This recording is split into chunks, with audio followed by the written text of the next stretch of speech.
Assalamualaikum warahmatullahi wabarakatuh.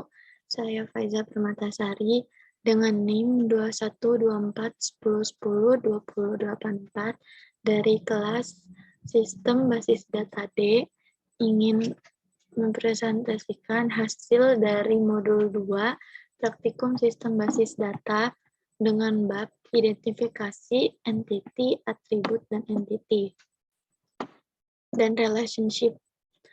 Lalu di sini ada contoh studi kasus pertama, yaitu peminjaman peralatan lab di Fasilkom. Lalu di sini soalnya, Fasilkom memiliki beberapa lab. Setiap lab memiliki nama dan deskripsi. Setiap lab dipimpin oleh kepala lab, dan kepala lab bisa berganti-ganti.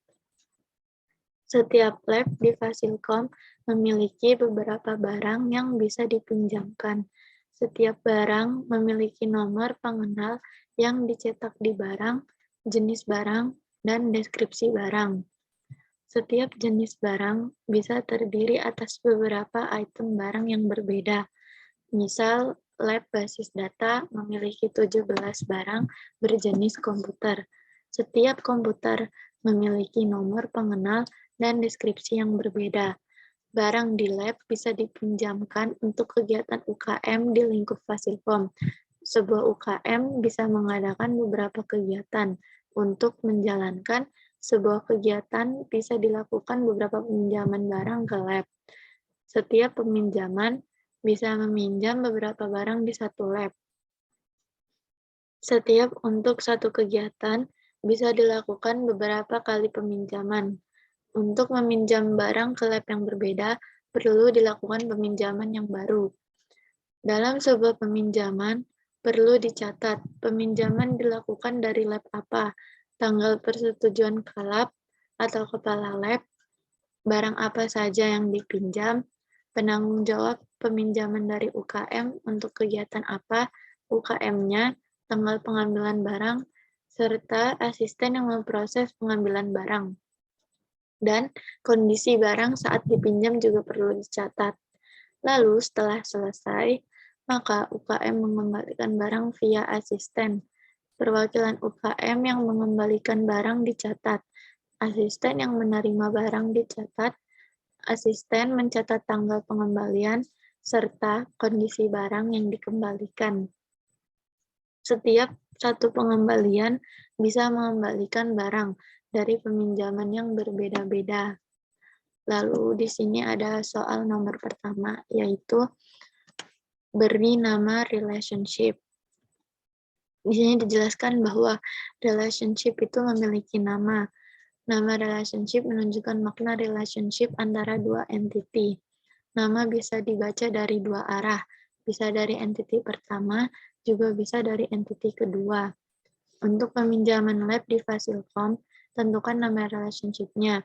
Nama relationship dibaca dari entity baris atau nama relationship entity kolom.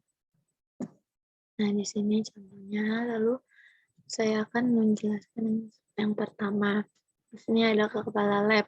Kepala lab merupakan bagian dari lab dan saling berrelationship. Lalu di sini ada lab dengan peminjaman. Saya namai dengan diperbolehkan karena di sini lab diperbolehkan melakukan peminjaman. Lalu lab terdiri dari barang.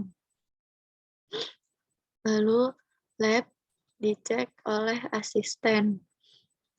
Lalu lab mewajibkan pengembalian kepada setiap peminjaman barang. Lalu di sini pada entity peminjaman.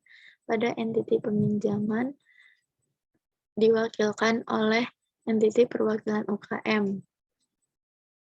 Lalu peminjaman dicek oleh asisten. Lalu selanjutnya ada entity perwakilan UKM. Perwakilan UKM mewakilkan UKM untuk melakukan peminjaman ataupun pengembalian. Lalu di sini ada barang.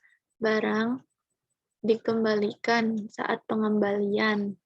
Lalu barang berjenis dari jenis barang. Terdapat jenis dan disimpan dalam entiti jenis barang. Lalu, barang terdapat status dari kondisi barang. Selanjutnya, di sini ada entiti UKM. Entiti UKM memakai untuk kegiatan dalam melakukan peminjaman barang atau pengembalian barang. Lalu di sini ada asisten mengecek entiti pengembalian.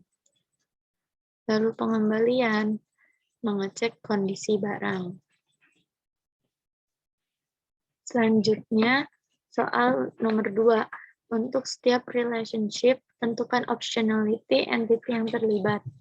Entity A dan B punya relationship. Optionality-nya menjelaskan apakah semua instance dari A harus ikut serta dalam relationship.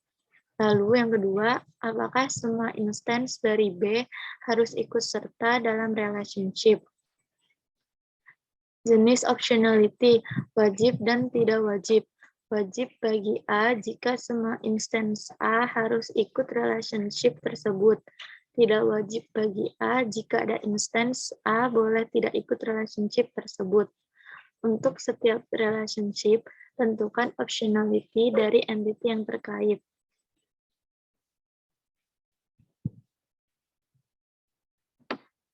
Di sini ada relationship entity kepala lab dengan lab.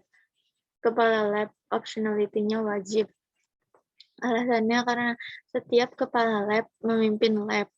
Lalu di sini ada lab optionality-nya wajib. Alasannya karena setiap lab memiliki kepala lab. Lalu di sini ada lab optionality-nya tidak wajib karena lab tidak setiap saat melakukan peminjaman. Lalu di sini ada relationship peminjaman. Optionality-nya wajib karena saat peminjaman harus dicatat di lab.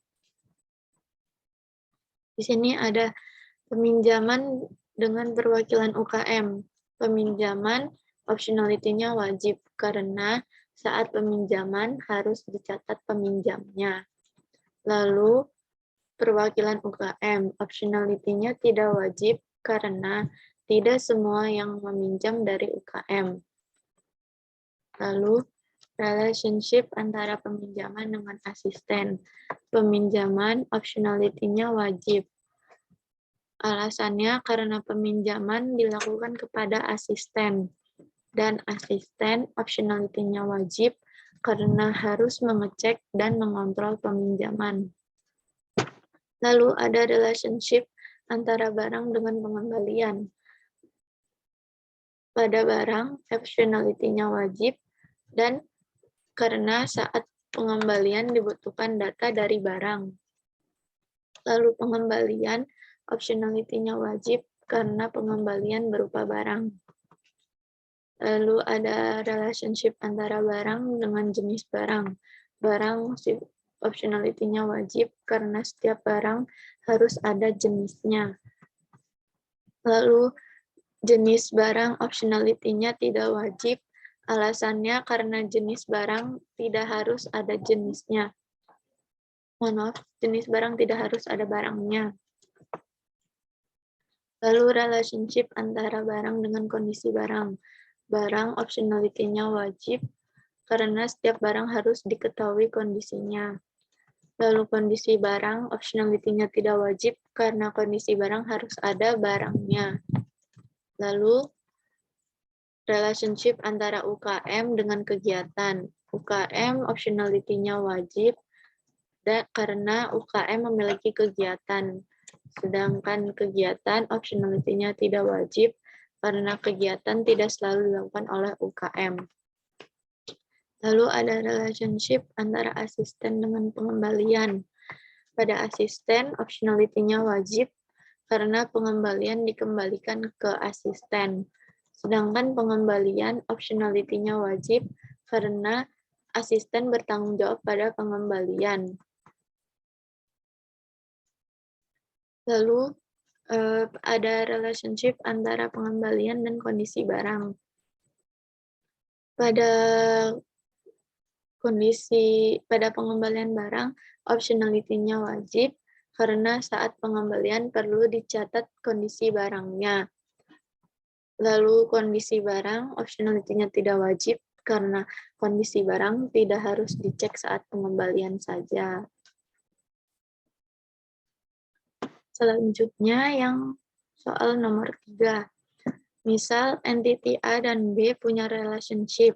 Cardinality menunjukkan satu instance A berasosiasi dengan berapa banyak instance B dan satu instance B berasosiasi dengan berapa banyak instance A. Jenis cardinality-nya one to one. Satu instance A berasosiasi dengan satu instance B. Lalu ada many to many, satu instance A berasosiasi dengan satu B atau beberapa instance B. Lalu ada one to many, satu instance A berasosiasi dengan satu atau beberapa instance B. Sebaliknya, satu instance B berasosiasi dengan hanya satu instance A. Di sini relationship-nya ada kepala lab dengan lab. Cardinality-nya one to many, yaitu one pada entity kepala lab dan many pada entity lab. Lalu ada lab dengan peminjaman. Ada cardinality-nya one to many, one pada entity lab dan many pada entity peminjaman. Lalu ada peminjaman dengan perwakilan UKM. Cardinality-nya one to many atau many to one. Di sini saya menggunakan many to one karena saya agar merasa lebih mudah saat belajar. Biar dijelaskan di sini ya. Di sini many pada entity peminjaman dan one pada entity perwakilan UKM. Lalu ada peminjaman dengan asisten, sama seperti tadi, one to many atau many to one, agar saya lebih gampang dalam belajar. Lalu di sini many-nya pada entity peminjaman dan one pada entity asisten. Barang dengan pengembalian, many to many, yaitu many pada entity barang dan many pada entity pengembalian. Barang jenis barang, many to one atau one to many. Many-nya pada entity barang dan one pada entity jenis barang. Barang dengan kondisi barang, yaitu one to many. One-nya pada entity kondisi barang dan many pada entity barang. UKM dengan kegiatan, many to many. Many pada entity UKM dan many pada entity kegiatan. Lalu ada asisten dengan pengembalian, one to many, one pada entity asisten dan many pada entity pengembalian. Selanjutnya nomor 4, buat IRD-nya. Nah, di sini dijelaskan lab diperbolehkan memperbolehkan peminjaman. Lalu di sini lab memiliki kepala lab dan kepala lab bagian dari lab. Lalu di sini asisten mengecek peminjaman dan peminjaman dicek oleh asisten. Asisten bagian dari pengembalian dan pengembalian dicek oleh asisten. Peminjaman diwakilkan oleh perwakilan UKM dan perwakilan UKM melakukan peminjaman. Lalu di sini ada barang dikembalikan. Mohon maaf ada salah kata. Barang berjenis-jenis barang dan jenis barang berjenis barang. Selanjutnya soal nomor 5.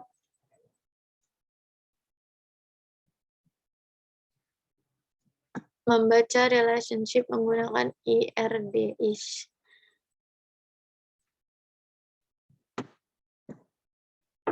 Di sini sebentar ya.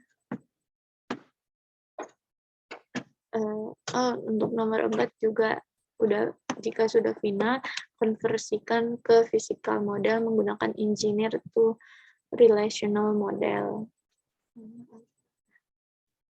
Ini dia. Lab. Selanjutnya, studi kasus nomor 2.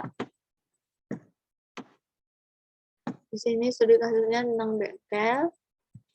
Terdapat perusahaan Honda Jaya Raya dengan bon pembelian nomor polisi B3117LB berwarna biru dengan merek Supra X tahun 2005 dengan ID montir atau mekaniknya DDE atas nama Joko Dewanto.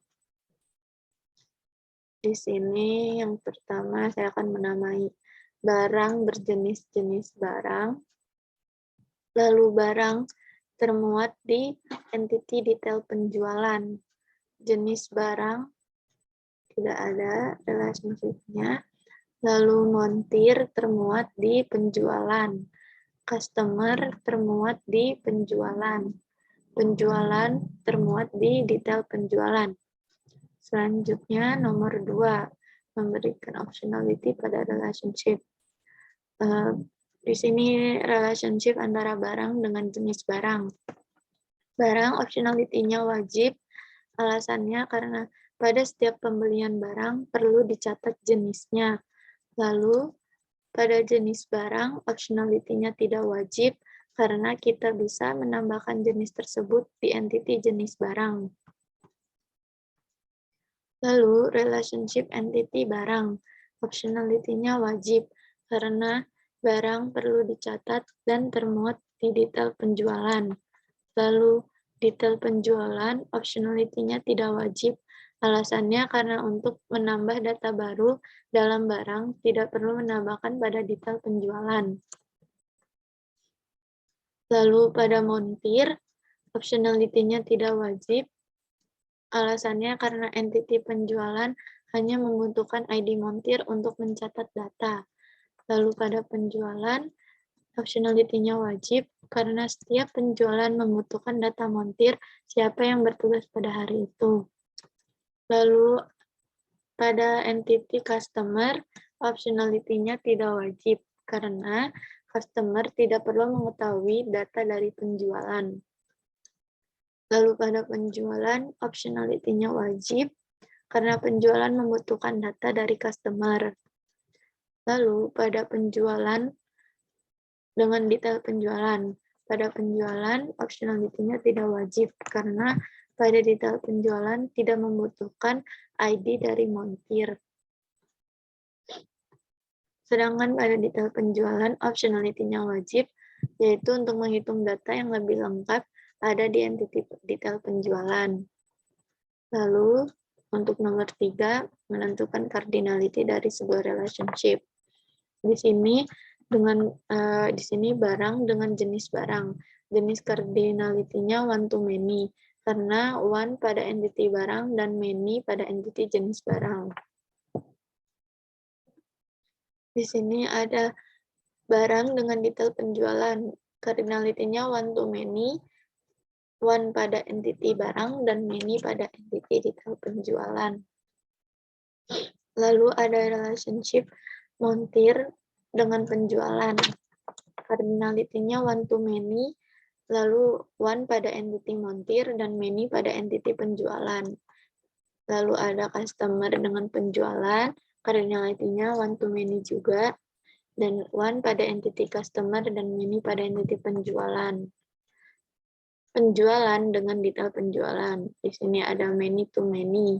Many pada entity penjualan dan many pada entity penjualan. Detail penjualan. Di sini.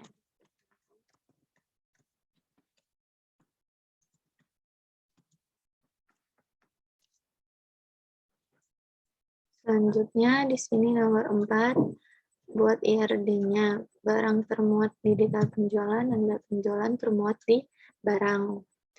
Detail penjualan termuat di penjualan, penjualan termuat di detail penjualan. Barang bagian dari jenis barang. Jenis barang terdiri atas barang. Lalu, customer termuat di penjualan. Penjualan termuat di montir, dan montir termuat di penjualan. Di sini versi engineer-nya. Di sini ada barang di penjualan, ada barang dengan jenis barang, one to many tadi. Sekian dari saya. Kurang lebihnya mohon maaf. Wassalamualaikum warahmatullahi wabarakatuh.